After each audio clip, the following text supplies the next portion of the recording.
Don't care about people calling me on your old number? I'll make sure you'll regret it. I had just moved to Australia and gotten a new phone, but as it turns out my number was someone else's old number. Every other week I'd get calls by a tradie who wanted to know why I wasn't on site, mate, or what I wanted done with building Project ABC.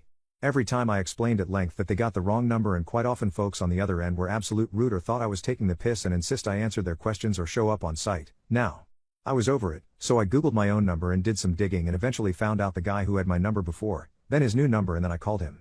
I politely explained my dilemma, pointed out that there were two websites still having his old and my now new number, and if he could please change this and let his contacts know about his new number and to delete the old one as it was getting quite tedious for me.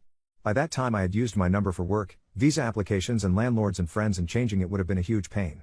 I explained all of that. Well, of course he was just as pleasant as most of his contacts and told me something along the lines of, "I don't give a duck, mate, that's not my effing problem.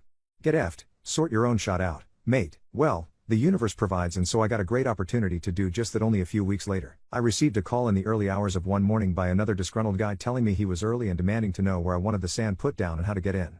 I asked what sand and was told he had a full truckload of sand as ordered and no one was on site and it was all fenced off. Very briefly did I think about launching into my explanation, but I was tired and over it, and then realized the opportunity provided. I snapped back at him with no uncertainty. "Mate, it's all good, dump it all right in the driveway, front of the fence, we'll sort it out when we get there." The guy said, "You sure, mate?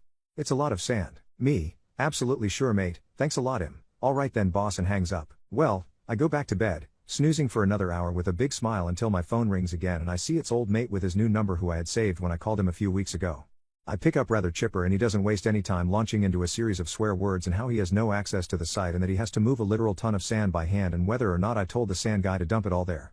I replied, "You told me to sort this out myself, this is me sorting this out. You can remove the numbers and let your contacts know or not, totally up to you, mate." He was fuming, called me a few more choice words, promising to find me and a lot more before we ended the conversation. However, the numbers disappeared from the internet really quickly after that and I never got another call again. I still have my number, and every time I see a truck with sand I chuckle to myself thinking of this guy moving a ton of sand by hand and losing a fair few hours of labor because he was a butthead and couldn't be bothered sending a few texts.